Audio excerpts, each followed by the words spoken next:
তারপর বিকেলে আমরা না হয় বারান্দায় বসে বৃষ্টির শব্দ শুনব। তুমি আবার কাঁধে মাথা রাখবে, আমি তোমার হাত ধরে থাকব। আর রাতে? রাতে আমরা একসাথে ছাদে গিয়ে আকাশ দেখব। তুমি তারা দেখিয়ে বলবে ওটাই আমাদের তারকা, আমি বলবো না, আমার কাছে তুমি আমার আকাশ।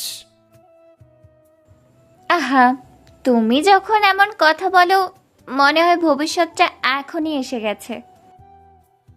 ভবিষ্যৎ আসুক বা না আসুক, আমি জানি প্রতিটা আগামীকাল তোমাকে নিয়েই শুরু হবে আর তোমাকে নিয়েই শেষ হবে।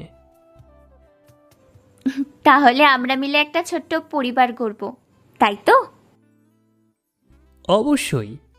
আমাদের ঘরে থাকবে অফুরন্ত হাসি, ছোটখাটো ঝগড়া, আর শেষে মিলিয়ে যাবে এক রাশ ভালোবাসায়।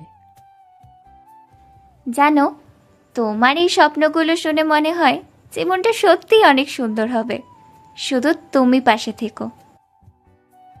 আমি তো প্রতিশ্রুতি দিয়েছি, তোমার হাত আমি কখনো ছাড়ব না। ভবিষ্যৎ যতই অজানা হোক, আমরা একসাথে লিখব আমাদের গল্প।